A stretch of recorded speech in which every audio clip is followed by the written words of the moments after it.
Hello, this is Richard Lowe with Author Talks. I'm a ghostwriter, a writing coach, and a LinkedIn branding expert. So if you need any of those services, connect with me. I'm here with, well, why don't you pronounce your name for me? Atousa Raissyan. Atousa Raissyan.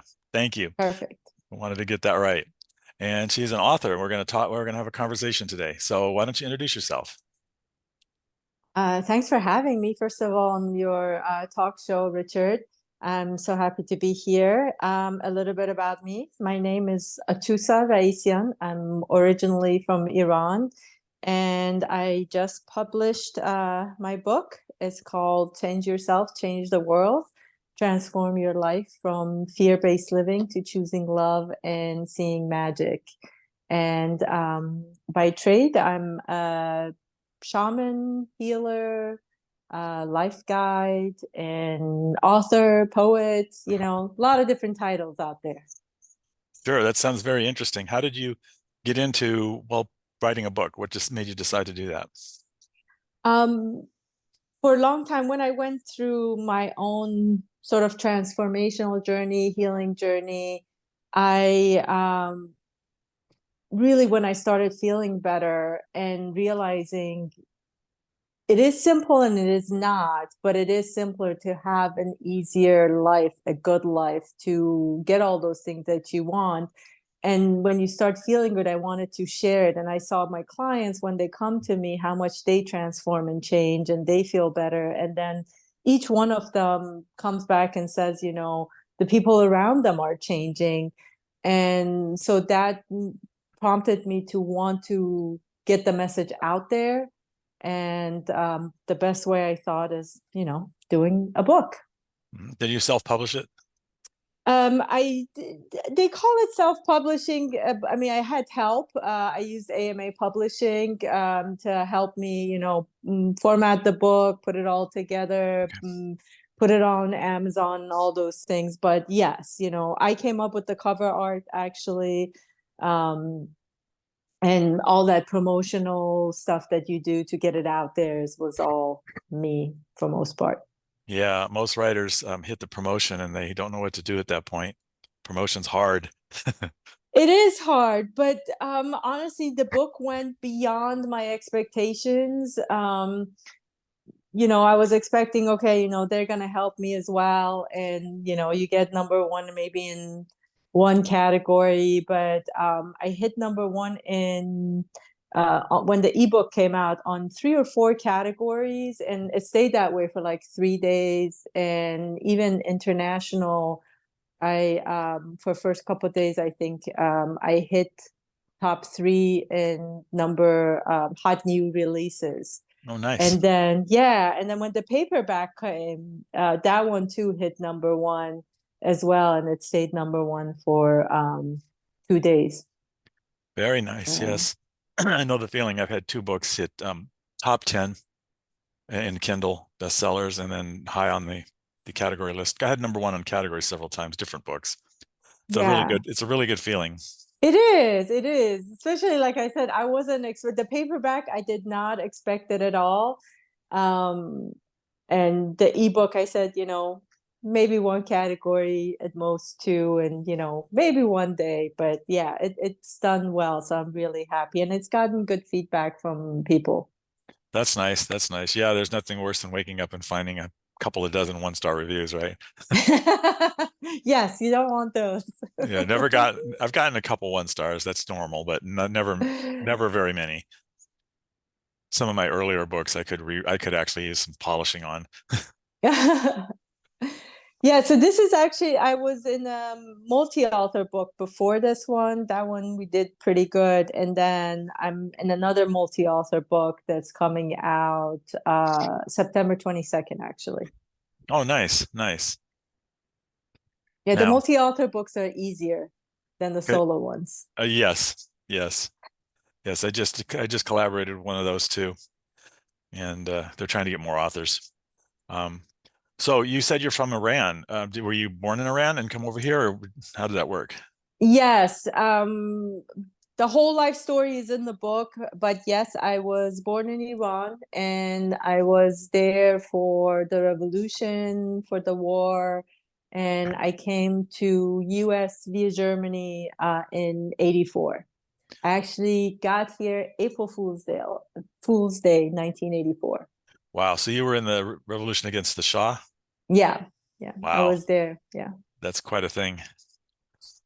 Yes, Yep. it was. Imagine it was scary. It was, and especially as a kid, you know, parents, I don't know back then, I guess, didn't they didn't think to explain things to the kids. You're just there, sort of like, I don't want to hear, I don't want to see you type of a thing, but nobody got to explain it. But it was really scary. There was gunshots you would hear.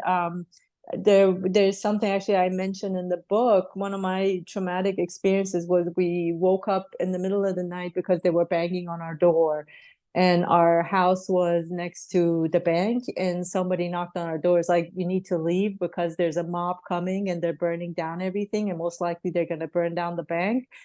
And where my mom grabbed my sister and I, and we're running in the middle of the street, and I'm looking back, and there's a mob of men carrying torches, wearing black, and they're like right behind us chanting, coming. And it was one of the scariest. That sounds pretty frightening, especially for a Yeah, young person. yeah, Well, for yeah. anybody, really. Yeah. Yeah, we just got through a hurricane here. Just missed me. Yeah, how did that go? You told me about that. Did any damages in Florida? Oh, Florida had a lot of damages. It was about 100 miles north of me, so we just had a heck of a lot of rain and wind, but nothing really damaging to my area. So we dodged a bullet, literally. Nice, nice. I'm glad. We've had some tornadoes here. They're not usual for my area, but we've had some. Where are you? I'm in Maryland. Maryland. Okay. Yeah. Yeah, the storm I think grazed you a little bit. Yes, yes. This one, we had the warnings and everything, but nothing too bad. But uh, we've had some that actually did some damage around us. Yeah, apparently this one near the beach, they had a 16-foot storm surge, which is a lot of water. Wow. That is, yeah, Yeah, wow. that means if you have a house on the beach, you're underwater. Yeah. Third hurricane for me, and third earthquake. So I was near three earthquakes in California, significant Wow. ones. I wrote a book on one of my books was real world survival, how to survive a disaster, and I wrote I all was about in, we had some actually in Maryland here, we had one when my son was younger. It wasn't that bad, but it was so unexpected because it's not normal around here. But right. in Iran, we used to get them, so I remember that as well. Yeah. Yeah, Iran is right near some major earthquake zones, Yes. historically, and they can get pretty nasty. I think they've had some significant ones in Turkey and that area also. Yes, yes, yes. I We mean, as a kid too, I think we had one. It was pretty bad, but nothing where around. I was living in Tehran at that time. Nothing bad around us. We just had the shaking, but yeah, usually it does a lot of damage.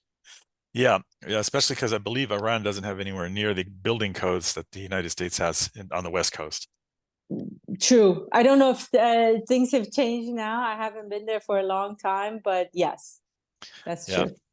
yeah, and even then we had pancake or uh, uh freeways pancake. The our Barcadero collapsed, and down where I was, another freeway collapsed and buildings collapsed, and Hollywood was a big one. I was in the Hollywood quake, and it was pretty big. Nothing like Fukushima or any of those places, but still big. Yes, yes. I Yeah, imagine. yeah. So you work to help people be happier. I don't want to say happier because then because right now everybody's looking for that magic bullet to be happy. I Hmm. have to be happy. It's not about being happy, but realizing there's more to this life, and it's okay to have emotions. And when emotions come, it's okay to sort of like carry it and be with it and go in it and see the reasoning behind it and why it's there. What is it trying to teach you? What is it trying to show you about yourself? It's more about going inside and sort of finding that peace and joy inside that's not attached to what's happening on the outside. Because a lot of times I think that's what people, I've had even clients that come to me, they start panicking, I'm sad, I've got anxiety. But if you sit with those feelings a little bit and go into it deeper, you'll see the reasoning behind it. Yeah, yeah. I was raised as a typical American family, and my father, if I cried, he would hit me and say, "I'll give you a reason to cry." And Yeah. so that stuck with me through life. And when my wife finally passed away after a long illness, I couldn't cry. I couldn't feel any emotion at all. I was just basically numb. And to this day, I haven't cried over it because it wasn't allowed. Now, when the cat died 2 weeks later, then I cried because that was just too Well, much. That was just too it much. is exactly. And I think that's, you bring a good point that traditionally in most cultures, most areas, they've taught the men, you shouldn't cry, you shouldn't show emotions. And then they've told women that you're too emotional. And then women try not to be emotional as well, not to have those emotions, because then, you're a crazy woman and, you're, hormonal, whatever. They attach all these things to it. So everybody in their own way is trying to fight emotions. And we are where we are because of it. Yeah, I found that I actually take my emotion, whatever it is, and I put it in my stomach. I put my anger here and my anxiety in the stomach. And it produces some interesting physical effects. And I've had to get quite a bit of counseling to figure that out and kind of burn it off, so to speak, and let it out because it's not Yeah, it's not healthy keeping it inside. And it does stick around.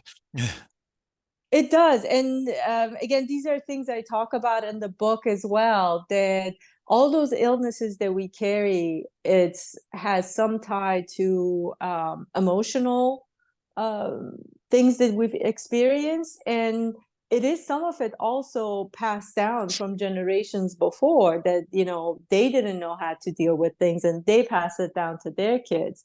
And all those things, when you're holding it in your body, the body like keeps a memory. Even sometimes mentally or emotionally you've Mhm. dealt with things, but that memory of it somehow is in the body and you're storing it. So in the book I cover all that as well, of how to release it, how to go into it.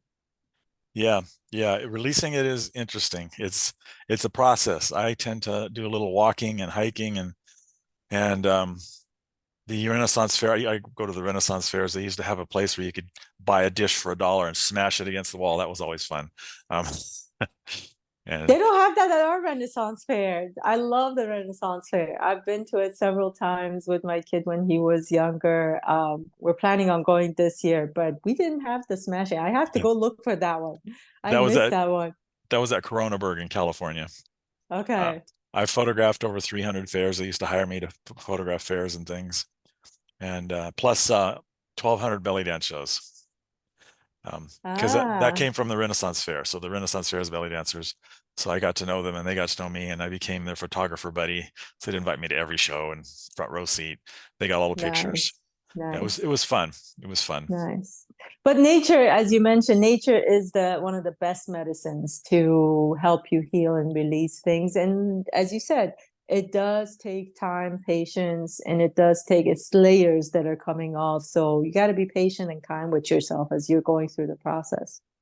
Yeah, yeah. When the wife passed away, I was super caved in and super shy and super Mm-hmm. introverted. I mean, I've been still an introvert, but back then I wouldn't talk to anybody except for necessary things like work. And I decided to fix that. So I picked up the camera and started photographing so I could use the camera to talk to people. So I talked to the camera and more or less talked to them. They didn't know it, of course. And after 1,200 of those photo shoots and 300 Renaissance fairs and probably all the national parks in Southern US and everything else you can imagine, the shyness broke. Mm-hmm. The introversion didn't. but the shyness, because there's no advantage to being shy. Mm-hmm. It when you think about it, there's no advantage. Introversion is a different story, but shyness, that means you don't want to talk to people, and you have to talk to people. And Exactly. we're a society, and if you like me, I'm a freelancer. I can't survive without if I don't talk to people. And so one of the reasons why I do these interviews is to kind of continue that. First of all, I like learning about different cultures, different peoples. I'm thrilled that you're from Iran, and that's a different culture. I've known some Iranians before, always cool people, interesting culture. Studied Persia and Alexander the Great, and I don't know how to Mm-hmm. pronounce his name, Darius and Xerxes, probably, Mm-hmm. yeah, and those battles and things, and love the time periods, love all the different cultures. Much older than Western culture, very rich. Yes. Yeah, Yes. fascinating. Read about But yeah, Babel. like you're saying though, that's what brings us all together, to be able to share those stories and to be Yeah, able to talk. And it takes a little bit of vulnerability, to yeah, go into that vulnerability that you're feeling, yeah, and knowing that you're safe and okay to share a little bit of yourself. yeah. It's very interesting. Very interesting. I've always liked military history, so that pulled me into the Persian era. The Romans also, Mm-hmm. and the massive battles of the Romans against the Persians was fascinating to me. The Romans lost a big time. Um, it wasn't Persia then, of course. Some had some different name. Um, I'm just fascinated by different cultures, and so one of the reasons why I do this series here is to get that feel, because writers are all over the world. So get some Indians, some Persians, some South Americans, some Americans, some Canadians, everybody, and they're all different. Everybody's different, and I love it. It is. We all have commonalities, and that everybody wants to feel better. Everybody wants to live a better life, and everybody's doing their best. But yeah, all those. But it's interesting you mentioned all the wars and everything, and that's how all this has started with where we are at today. Is all those battles, all those. Um, Power struggles, and everything that was based in fear of survival, fear of having more, fear of not having. And gradually all those things has grown and grown and grown into the society we are now, that we have all these wars still happening around us. Yeah, it's tribalism. People have Yes. their tribe, and that's they. Yeah, it's okay to be in a tribe. It's okay Mm-hmm. to be American, be Iranian, be whatever tribe you are, but you shouldn't carry it to the point where other people are foreign species. They're not foreign species. They're humans in a different with different upbringing. So, Exactly. But it's the fear of the unknown. I don't know who you are. I don't know what you do. The way you do things scares me. So then I must protect myself against you. yep. I think it's also dehumanizing that Hmm. your tribe is human, the other tribe isn't. Yes. And you can hurt things that aren't people. That's Yes. easy, but people, once you realize they're human, it becomes much harder. Uh, that's, I think, one of the problems that narcissists have. I just had another author last night. We talked about narcissism.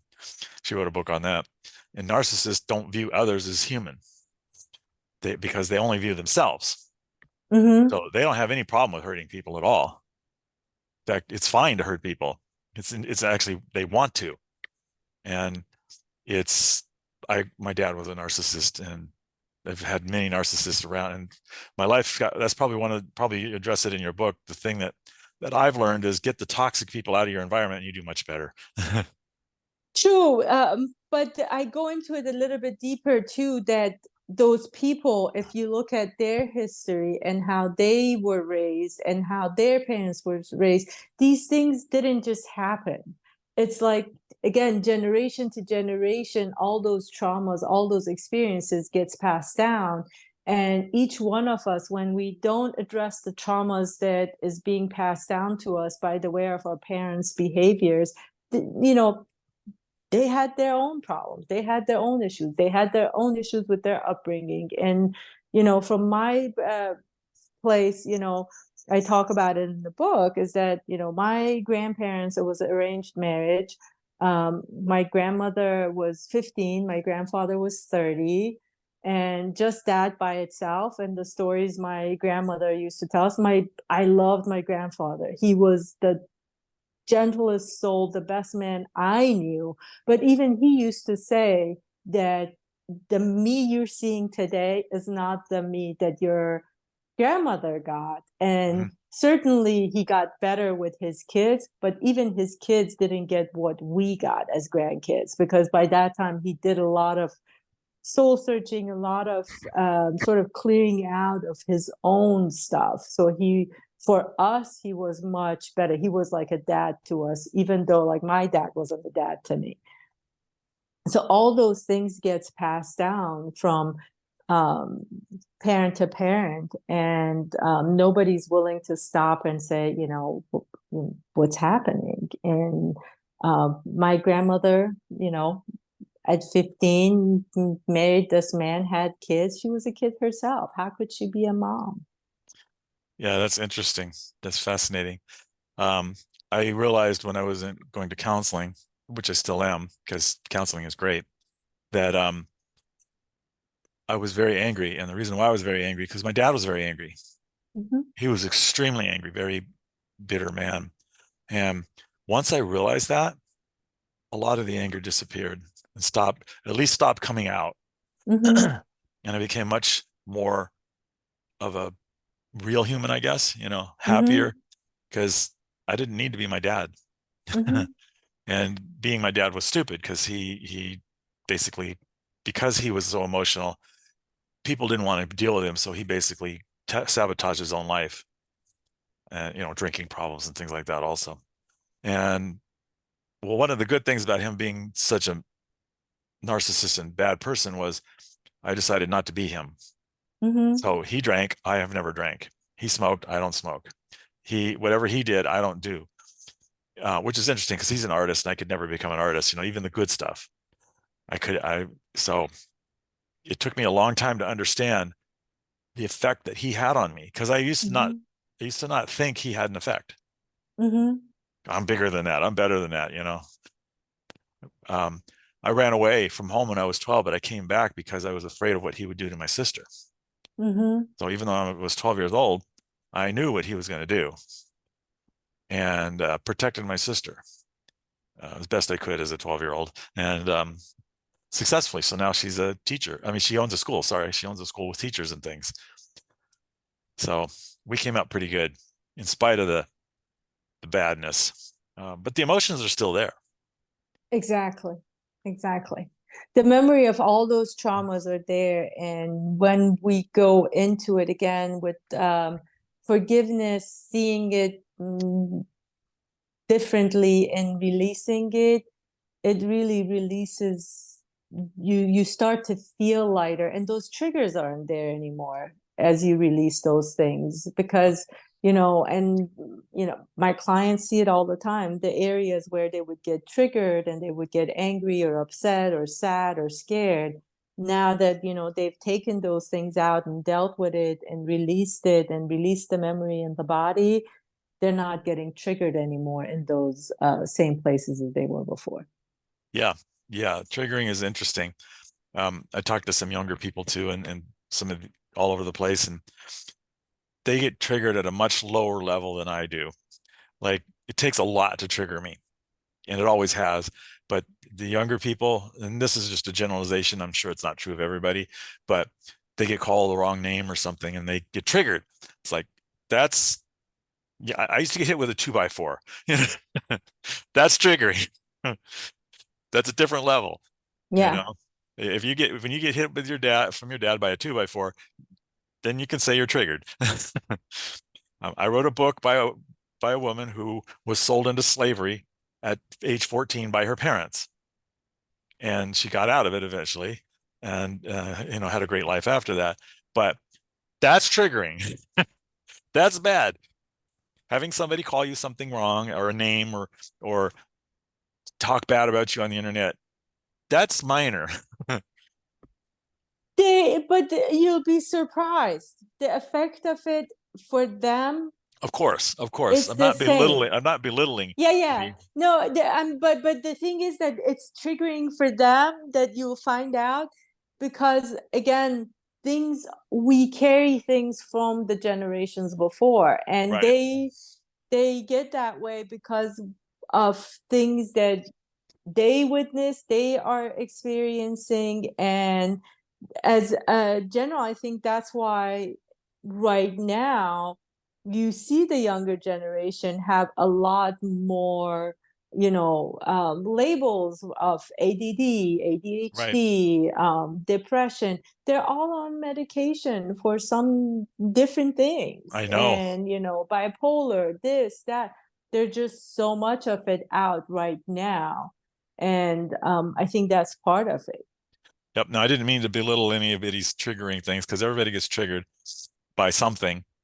And I've just had to learn to suppress it because it got pretty bad for a Yeah. while. And to survive, you learn to push it down. Yep. Um, so if somebody gets triggered by something, they should probably just mention it to somebody else saying, you triggered me or whatever, and we work it out. That's something that I always say is we should just talk. So if I do something that annoys you, let me know. And if you do Exactly. something that annoys me, let me know. In a rational conversation, not a belittling kind of thing, not a gaslighting kind of thing. Just, hey, that made me feel bad. Okay, I'm sorry I did that. I'll not do that in the future. And we're done. And Exactly. and you don't have to get into the whys and wherefores and blah blah blahs and just all this stuff back and forth about how you were a terrible person because you said that. Just mention it. Most good people will then respect whatever as long as it's not super um, intrusive, will respect you for that and go along with it. I agree. There's actually exercise in there in the book, that I talk about, speak from your I perspective. That every time, with those emotions, triggers, whatever's coming up, if you speak from like, I feel, I Exactly. wanted this, I need this, and you're not blaming the other person, you're not pointing the finger, you're just staying in you and speaking what's happening in you. And you allow the other person. It's not about either whether they acknowledge it, don't acknowledge it, change or not change, but that exercise of you just speaking that, um, allows it to come out and not stay in you. Exactly. Exactly. It's very important that that it comes from you and it's about you when you're talking about that because you don't want to belittle the other person. Mm-hmm. Uh, it's even it's not even you made me feel bad. It's that behavior made me feel bad. Exactly. It's not the person who made you feel bad. It's just the behavior. Exactly. So, And because it's, again, if you take that inside and find out, you'll find out why. mhm, Because at some point in your life you were having that same experience as a kid perhaps, and that is still in you, and that's why you're reacting in a way. It's interesting, like my sister and I talk, and we had the same parents, we pretty much were in the same environment. She's 5 years older than me, but her experiences were much different than mine. yeah, my sisters were different than mine too, but we have a shared commonality. So we know that we were with the same parents, but sometimes mine was rougher, sometimes hers was rougher. She was the girl, so she had it, I think, a lot rougher than I did in many ways, um, in different ways. Mm-hmm. I tended to get more physically hit than Mm-hmm. she did, and I have no idea what went on with my mom. We did never witnessed anything with her, but I think she just became very subservient and just kind of rolled with it and didn't do anything to spark my dad. Although they fought a lot. Yeah. That's And what led to my you probably be surprised with your sister. A lot of times, because I see this in my clients, the people that witnessed the beating of their siblings, um, they tend to have it a little bit worse, I would say, because first of all, they feel so bad that they can't do anything to help the Mhm. sibling. And sometimes they feel responsible for why the sibling was getting hit or beaten. And also, they're so fearful that that doesn't happen to them that they become like extra good, extra obedient. I became super introverted Yeah. because if I didn't talk, I didn't become the target. Yeah. My parents would argue. If I opened my mouth, I was the reason they were arguing. And then I would be the target. And my sister did the same thing. And it became very hard to break that. Introversion is Mm-hmm. hard to break. And the shyness, man, that took a lot of work. Mm-hmm. I'm And glad you did the work though. yeah. Oh, yeah. It took many years, and a lot of very patient people, and a lot of interesting thing about photographing dancers and things is there's always that hour long when they're getting ready, the makeup ready, sometimes 2 hours. And so while they're getting the makeup ready, they want to talk. So I learned a lot of things about somebody, sometimes very intimate things that they wouldn't normally talk about. But I'm the photographer, so I guess I was safe. So I got some pretty interesting conversations. That's And nice. That's nice. yeah, about the most of my clients were women. So I got I learned a lot about from the woman point of view, and that they wouldn't normally tell men. And it was very, very interesting to me. The First of all, the viewpoint that a woman has is very different than a man. The way they act is Mm-hmm. very different. I mean, people who say men and women are the same, it's like, no, no, they have very, very different emotionally, physically, mentally. None of them, there's no worse or better. A man might be better at this and a woman might be better at that, but overall, they're not worse or better. I'm not a great cook. A lot of women are great cooks, for example. That's a pretty primitive example, but you know what I mean. Yeah. Um, But that's it's a good education. You got a good education there from all the women, and yeah. they're teaching you, and it's good that you were open enough to receive it. Well, they also recognized that I was hurt when the wife passed away. So I guess they got a little maternal too. So they Mm. became my protector in a way. And I had birthday parties that I'd have 100 dancers come and dance for me, 100 belly dancers. And it looked like a glitter bomb after they left went off. I mean, glitter everywhere. We Nice. rented a bar and I left the bar full of glitter and had to clean it up. It was funny. Um, how many people can say that? You know? Exactly. Yeah. Exactly. I met two supermodels and had lunch with them. That was one of my bucket list items, and got the Mm. viewpoint from two supermodels. That was fascinating. Very different viewpoint. Um, it's just I like I've learned to love to find out about other people and what they feel and what they want and what they do and how they talk and how they speak and what their trials and tribulations were. I don't want to be their counselor. That's not my thing. Mhm. Uh, which sometimes ghostwriting turns into, and then I have to back it off a little bit because you can't write a book while they're crying. It's very hard to get information while somebody's crying. And I turned down revenge books. There've been several of those. I want to write a book to get even with the woman who divorced me and blah blah blah blah blah. It's like I'm not going to do that. There's liable issues, and it's really not my thing to make somebody else feel bad. There's two sides to every story.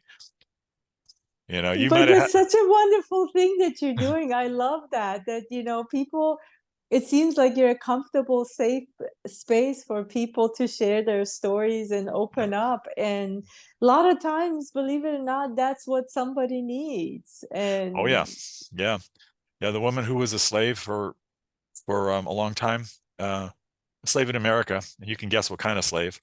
Um, mhm. for about 15 years, we had some fascinating conversations about what that meant and how she recovered and got out and how she got away and rebuilt her life, found a man who was a Christian and believed in her. And now she's got 5 kids and is doing great. That whole journey was awesome. Now when somebody tells me, oh, my life is bad, I'm like, I guarantee you it's not that bad. Yeah, that's bad. Not even some of the stuff that I went through can't even come close to comparing what she went through. So, and she recovered. And Exactly. she got, and, I've written books about people who were alcoholics and recovered. Same thing. It's hard to get as low as being an alcoholic and watch your life go down to nothing and you lose everything and then come back. And I don't understand that because I've never been an alcoholic. But I understand it because I've written books about it now. And it's those people are not very happy. They could probably use your book. I have clients that are have been addicts, and yes, um it's a willingness, and that's what I was hoping with this book, is that if you just be willing to open up and see things a little bit different and just start to shift a little, then everything else will come together, because there's always, then you start to feel that connection. When you're going, you mentioned you go in nature. The reason nature is so healing, because of that energy that's out there, and we're connecting to it consciously or unconsciously, and we naturally feel better, we feel connected. And that connection, when you start to feel it inside of you and just start to shift, then it opens up, and you know you start Yeah, to shift and change things. exactly. Exactly. Yeah, life is interesting, and my viewpoint now that I'm older, is you can either let it happen to you or you can make it happen, Yeah. and you'll be happier if you make it happen. Yeah. I guarantee you. You always have choice. The main two things that I talk about a lot in the book is taking responsibility for your life. Um, and that is saying that it's not the circumstance, not blaming anybody, not blaming the circumstance, not blaming any of it, fully taking responsibility of your life. And then the other one is choice, that you always have choice. And if you see that you have choice, those two together, really you start to feel your power in your life and what the life that you're creating. Yeah, I've been reading a lot about iconic people who rise way above, like Mother Teresa and Michael Jordan. Um, I mean, Michael Jordan, I've been reading about his life. Is one of those people who's like one in a lifetime kind of person. He really goes beyond the norm, and he didn't put up with anything. And a lot of people may not like him because of that, but he also recognized that he fails a lot, and that helps him succeed. Mm-hmm. He's every failure, he preaches this, but doesn't preach, but says this, that every failure is a success because he learns from it. What does he learn? Something new, I mean, he says he missed more shots than he made, but every one of those ones he learned how to make better shots. And fascinating guy. I just watched the movie Air. It's called, and kind of just it's about him, but he's only in it a little bit, and it's not him, of course. It's an actor. Um, Fascinating stuff. I didn't really know much about Michael Jordan until recently, and then Nelson Mandela. Some of these people who really, really stretched themselves and became, well, iconic because we remember them. What's the other one? Martin Luther King. Mm-hmm. Martin Luther King is a fascinating guy. Um, a lot of respect for him, turning it into a nonviolent thing. And because, in those situations, the answer seems to be violence, but it doesn't Mm-hmm. need to be violence. It definitely, Exactly. violence is not going to be the answer under most conditions. I'm not going to say under all conditions, but under most conditions, violence is not really the answer. I think Isaac Asimov said violence is the last violence is caused by the incompetent. That's not the exact thing, but if you're competent, you don't need violence. But if you're incompetent, violence is what happens. Exactly. I think violence, again, is just the reason everybody's in the mode to protect themselves. Yeah. Because we're all seeing that separation that we've caused over centuries between ourselves. That separation has caused us to that fear and separation together, is we're in protect mode. And when you're in protect mode, you're in fight mode. But I will say sometimes violence is the answer. I was I used to walk to school when I was, believe it or not, we used to walk 2 miles to school without parents when I was growing up. And every single day I would get beat up because I was the nerd. I was the science guy, and I was skinny, and I'd get beat up by this bully. Ask the parents for help, nothing. Ask the principal, nothing's my imagination, in spite of the blood. So finally one day I said, okay, I can continue beating up or I can do something. So I just went berserk and got the the Jesus beaten out of me. I mean, I was bloody. I lost the fight. He never fought me again Exactly. because he knew Exactly. that he wasn't going to have an easy time taking my lunch from me anymore. So he went to talk to other people, and it was a lesson that violence isn't the answer, but sometimes it is the answer. Yeah, but I think I don't know. I don't call that really violence. What you did is like, I've tried other options. I had choices. I tried this choice. I tried this choice. Now let's try this choice and see maybe this works. So it wasn't, you know, violence to me is when you're just in a place that you want to hurt. You want to take the other person down, and it's a constant Right. thing. It's not, yeah. Yeah, violence is interesting. And I find prejudice even more interesting when I'll tell you my prejudice story. You'll get a kick out of it, I think. My parents brought me up that anybody who was different was bad. So black people, I was gonna die. If you met a black person, prepare to die. You're gonna get knifed. I mean, literally, they're going to Mm-hmm. kill you. Mexicans, the whole thing. They had all the names. Um, and it was so I didn't know any better. So they started desegregation, busing the black kids to the white schools and white kids to the black schools back then. So I was on the first time they started doing that. I get on the bus, there's one seat, and it's next to a black kid. And I was like, oh my God, I'm going to die today. 10 years old, I'm going to die. And so I sat down next to the black kid and I looked at his face and I thought, he's more afraid of me than I am of him. This is not what my parents said. We became best friends. Literally Nice. best friends. I mean, through the whole time we were a couple of years. And what was funny is because I was hanging out with the black kid, the white kid stopped beating me up because he was pretty big. But isn't that amazing that you were able to just pause and go into your own fear, allow your fear to be there, to recognize his fear as Mhm. well?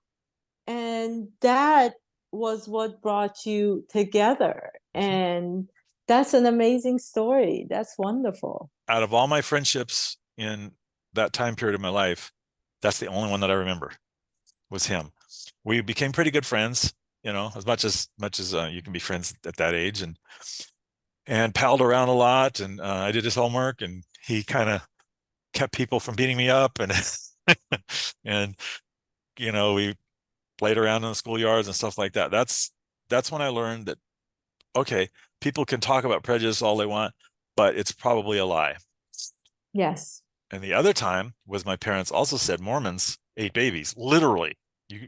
Mormons will kidnap your children and eat them. And for some reason I bought into that, but this is before the internet. Keep in mind, I had to do my genealogy. Mm-hmm. If you're doing your genealogy, you have to go to the Mormons. There's no choice. The Mormons keep records like you won't believe. They keep all of them because it's part of their religion. Mm-hmm. So I had to go get the records. So I had to go to the Mormon temple. And I was terrified. Nicest people I ever met in my life. They were Yeah. they didn't try and convert me. They certainly didn't try and steal a baby. They were nicest people I've ever met in my entire life. I learned a lot about my genealogy. They showed me how to use the microfiche machines. Um, is in the basement, and it was fun. And now one of my very, very best friends, her name is Erica. She's a dancer. Her stage name is Karma. She's a gothic belly dancer, gothic Mormon belly dancer, and she's That's Orthodox. amazing. She's heavily into it. She's not no minor, not no closet um, Mormon. And She is one of my best friends. I've taken thousands of pictures of her, and we've walked all over Southern California and stuff, Thousand Oaks, and it's just fascinating that how life, if you just open your mind, and I'm sure you talk about this in your book a lot, changes you. I mean, I could have just not, I could have just said, oh, I'm not going to do my genealogy if I got to go talk to Mormons, but instead I said, no, I'm going to go do that. I mean, they're probably not going to kill me. And they didn't. And but that's the thing again with you. I think it's you take that time to go into your fears and sit with it and find it and say, okay, the fear is here. I see it. I feel it. And yet, let's just go and see what's going to happen. Let's go see what this is all about. And you recognize in that, you start to see it a little bit more clearly and recognize the other side of things. And, again, goes back, everybody, this is what you chose. But a lot of people, those things that their parents have told them, they're somewhere inside of them, and it's probably triggering them without them realizing. Well, of course. And they don't know. And that's where those things, when you're told those things as a kid, it stays with you.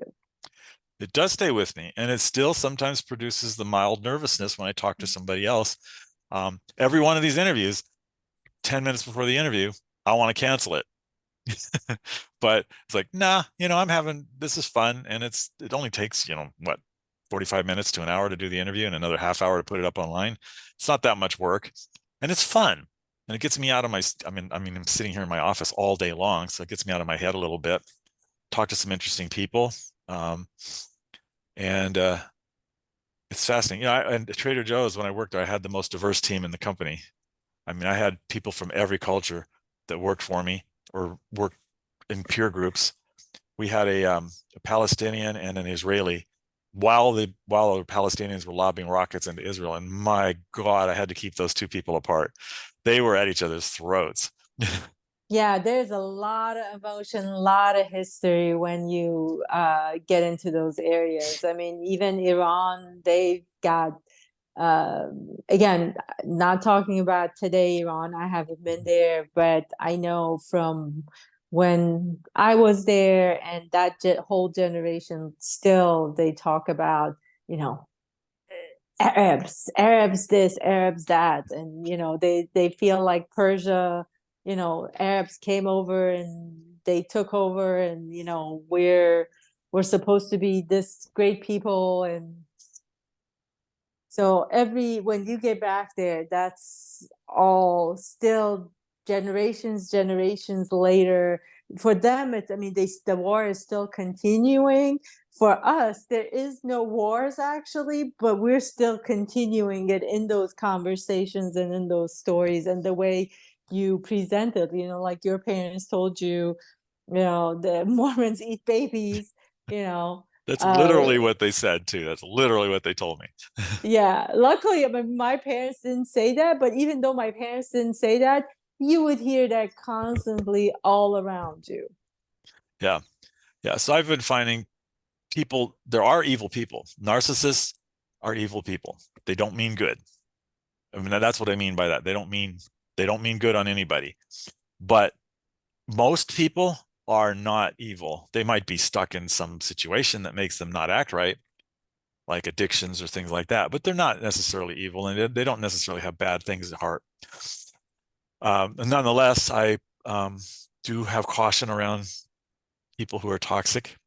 When I lived in Hollywood, I lived literally in gangland, a lily white boy in gangland. And I learned something then is even the gang members, if you treat them with respect, they're fine, and stay out of the gunfights. There were murders all the time, but um, I'd walk up to one and say, "Hi, how you doing? Hey, that's a nice tattoo." Tattoos are always a good way. By the way, if anybody wants to learn how to pick up women, if they have tattoos, just mention their tattoos. Anybody, I mean, just talk about their tattoos. It's pretty safe, because they have them there. What's that tattoo mean? You're in a conversation now for half an hour, and you'd be best buddies by the time you're done. I have tattoos, both arms.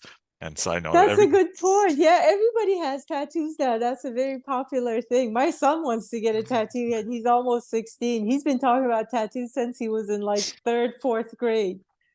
when I got tattoos, my tattoo artist was somebody I photographed a lot, and he used to do dance shows. I mean, he used to sponsor dance shows and stuff. Really nice guy named Zulu, and he said, "I will do your tattoos if you wait 1 year, and if you still want it in a year, I will do it." I was like, "Okay." I still wanted it in a year, so I brought my best friend, she's an Indian. I'm pronouncing this wrong, I'm sure. Barthanthanum dancer.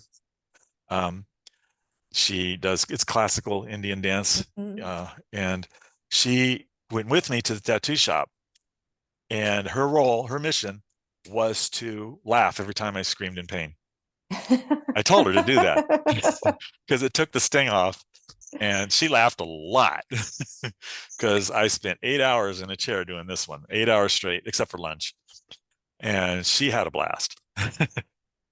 Yeah, my son, I think he's gonna be one of those because again, he's been talking about it since he was in fourth grade and he still wants it. And he has done the research, different tattoo artists and the pain involved. He knows all about it. So I am pretty sure he is getting a tattoo. How many? I don't know. But yeah, it wasn't a phase that he didn't grow out of it. He still wants it after all these years. My recommendation to him is number one, pick places to begin with, at least where you can cover them if you want. Don't do the face. Yeah, no, no. But I put them on my arms so that I can cover them if I want to. I can show them off if I want to. Makes it easier to get a job Yeah. and to socialize and things. Some people don't like tattoos, and whatever. Some people you might need in your life don't like tattoos, so you can just cover them up. Yeah. Also, make sure that your tattoo artist is using organic inks rather than metal inks, because the metal can hurt you. Mm-hmm, mm-hmm. And don't go for a cheap one. Get a high end, because you're only going to do it once. So save Yeah. up the money. It's not going to be a recurring money, over your lifetime. So get a good one. I got the best one in Beverly Hills, and they're 12 years old and they're still looking great. And they're going to hurt. He knows. Like I'm telling you, he's done all He the knows up research. here. No, he know, like he's seen it. He knows the pain. Like he's watched enough to understand the pain, and he's picked the artwork and he's picked the locations. And like you said, Nice. it's like I'm not doing it on my face. He's gonna do one here. He's gonna do it in the back of the It's good. That's shoulders, good. on the and he's picked it out. Even the Good. artwork, what goes where. Good. Yeah, that's good. He's thinking it through. It's not a spur of the moment thing. I know a woman who got a Taco Bell cup on her shoulder and poop on the other shoulder with flies flying out. It's like, what the heck? Your tattoo's stuck with you for your entire life. Does that really represent you? Mine's a phoenix, which was Yeah. when my wife passed away, I was reborn. And the other one's a dragon.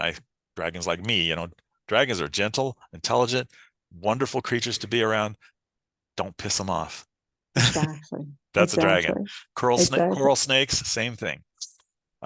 Coral snakes are gentle animals. They will not bite you unless you piss them off. Yeah. He wanted to have my name or I love mom or something about me on as a tattoo. I said, I love you. Please don't put I love mom. Don't put my name anywhere.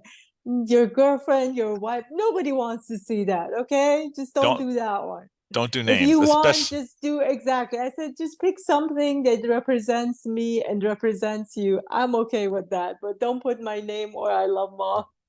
don't put names, because first of all, they can be misspelled. And second of all, if you put your girlfriend's name, what happens when she's not your girlfriend and you get married? And unless Yeah, unless you happen to have the same name, don't use words at all. yeah, Use yeah. symbols. And by the way, interesting thing that I found out is the different color ink hurts differently. So Hmm. orange ink really hurts. Red ink a little bit Interesting. less. Green ink barely felt. So the Interesting. different colors hurt differently, and black and white doesn't hurt anywhere near as much, unless it's the shading kind. So it's interesting. It's very interesting. Yeah, you probably have no tattoos. I don't think you do. I don't know why. There was a brief period I wanted some, but then don't, I don't like anything. I actually like even No rings. jewelry. I used to wear jewelry. Now I watch, rings, earrings, necklace. I can't have any of it on me. And to me, tattoo would be just something like that that I would constantly feel like I want to take it off. So yeah, no tattoos. But I think the art is beautiful, and like I said, if you're really in it and you want it, it's not a spur of the moment, like you mentioned. I think it's great. And I respect actually his choice because, again, he's shown me like this is something he's thought about, he's looked Yeah. into, and it's for so many years that when he told me, I'm like, I have no problem with you getting these tattoos. Yep. Yep. That's very good. That's very good. Well, we've been on the phone for almost an hour. Wow. I know. Good conversation. Thank you for coming on. Yes. Anything you'd like to say to our audience before we hang up? No, thank you so much. If they like to get the book, it's available on Amazon, the Kindle version and paperback. The name of the book is Change Yourself, Change the World, Transform Your Life from Fear-Based Living to Choosing Love and Seeing Magic. The cover art is my artwork, and it's augmented reality art. It comes to life. And if you want to get a hold of me for any of my services or just to chat, all my information is on the website and in the book. And the website is just my first name, last name.com. Yeah, that link will be in the description. Assuming you send it to me. I Um, think so. yeah. If not, we'll figure it out. Yes, and I'm Richard Lowe. I'm the Writing King, and I do ghostwriting and writing coaching and LinkedIn branding. So if you need help with any of those things, contact me. Um, and you're probably watching this on my website or on YouTube, so you should be able to find me. And that's it. Thank you for coming. Thank you.